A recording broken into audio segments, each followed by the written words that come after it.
देखिए, हम किसी बयान के बारे में हमको जानकारी नहीं है, वो अलग विषय है। लेकिन जेडीयू के अंदर हमने बार बार कहा है कि सिर फुटबॉल की स्थिति आगे आने वाले दिनों में और दिखेगी। वहाँ कोई भी एक दो अपवाद को छोड़ दीजिए, तो जो भी बड़े नेता हों या नीचे के कार्यकर्ता, अब कोई जेडीयू के साथ नहीं रहने वाला है। नमस्कार, आप देख रहे हैं 4 PM बिहार और मैं हूं अभिषेक मिश्रा। क्या विपक्षी एकजुटता की कवायद में महत्वपूर्ण भूमिका निभा रहे विपक्षी एकजुटता की जो कोशिश हो रही है, जो अभियान चल रहा है, उसमें महत्वपूर्ण भूमिका निभा रहे बिहार के मुख्यमंत्री नीतीश कुमार के लिए अपना कुनबा बचाने की ही चुनौती है? ये सवाल इसलिए है क्योंकि कभी नीतीश कुमार के साथ रहे उपेंद्र कुशवाहा ने अब ये दावा कर दिया है कि नीतीश कुमार की पार्टी में भगदड़ मचेगी और नीतीश कुमार की पार्टी के कई विधायक, कई नेता उनके संपर्क में हैं। आप जानते हैं उपेंद्र कुशवाहा नीतीश कुमार की पार्टी जेडीयू के संसदीय बोर्ड के अध्यक्ष हुआ करते थे और पिछले 2 महीने पहले उन्होंने नीतीश कुमार की पार्टी छोड़ी, अपनी पार्टी राष्ट्रीय लोक जनता दल बनाया और उसके बाद अमित शाह और जेपी नड्डा से उनकी मुलाकात हुई है। अपनी पार्टी का गठबंधन वो बीजेपी के साथ करने वाले हैं, ऐसी चर्चा है। तकरीबन ये तय माना जा रहा है भारतीय जनता पार्टी के साथ उनकी 3 सीटों की डील भी हो चुकी है, जिसकी चर्चा लगातार चल रही है।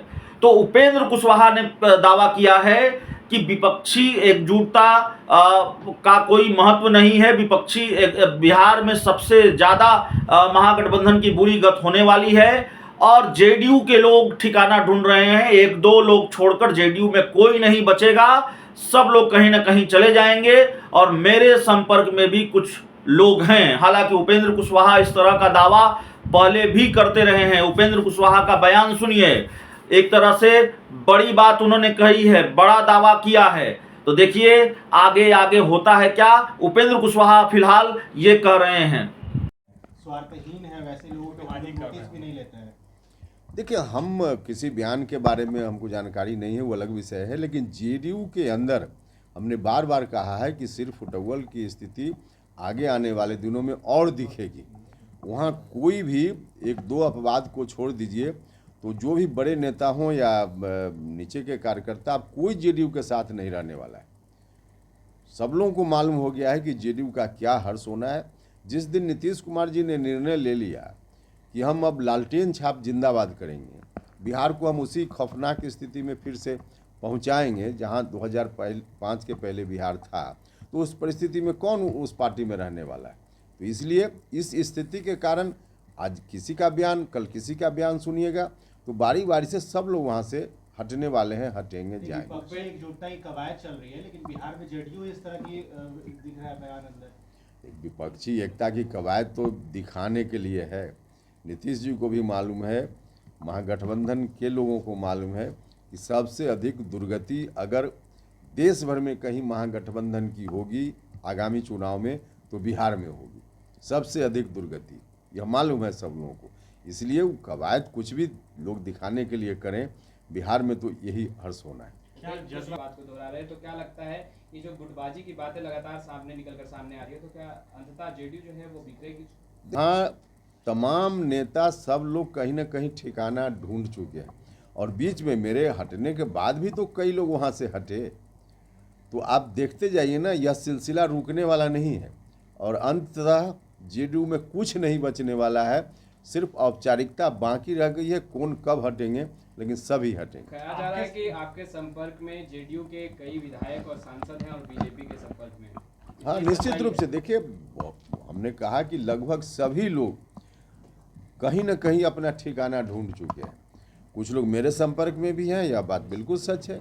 भारतीय जनता पार्टी के संपर्क में भी कुछ लोग हैं, कुछ लोग और कहीं संपर्क में होंगे। मतलब कुल मिला जुलाकर जेडीयू में उन लोगों का भविष्य बिल्कुल डार्क दिख रहा है उनको। इसलिए वहाँ कौन रहेगा, तो कोई नहीं वहाँ रहने वाला है। तो कहीं ना कहीं संपर्क तो लोगों का है ही। अब कब कौन हटेंगे औपचारिक रूप से यह समय बताएगा, लेकिन संपर्क में हैं मेरे साथ भी और अलग अलग जगह पर। जेडीयू की विलय होने वाली है।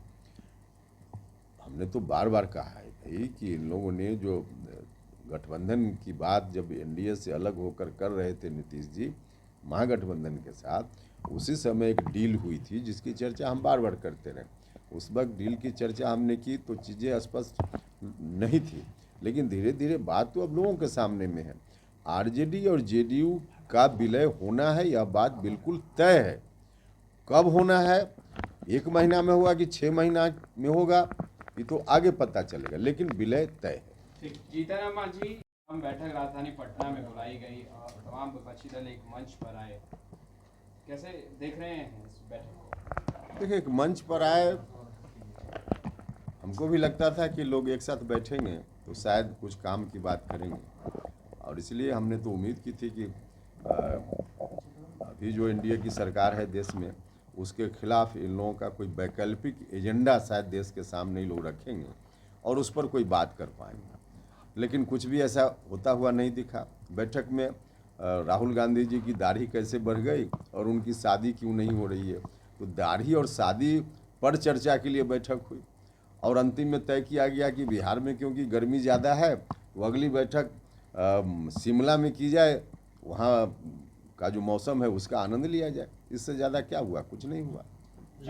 चलो की राजनीति तय करेंगे या वो भी आगे चल गए एनडीए का हिस्सा बने? ये तो तय करेंगे तो बताएंगे, अभी हमने तय नहीं किया है, तय करेंगे फिर बताएंगे। जीतन मांझी महागठबंधन का दामन छोड़ एनडीए में गए हैं, उपेंद्र कुशवाहा जी कैसे देखते हैं? देखिए, हमने तो कहा ही है कि जेडीयू तो कम से कम अब डूबने के कगार पर है, तो डूबने वाली नाव के साथ कौन रहना चाहेगा। तो जीतन राम मांझी जी ने ठीक ही किया कि जो नाव डूब रही थी वहाँ से अलग हो गए, तो उन्होंने ठीक ही किया। बाकी फैसला उनका था, इसलिए उस पर क्या टिप्पणी होगी, लेकिन कम से कम वहाँ से हटे, ठीक किया उन्होंने।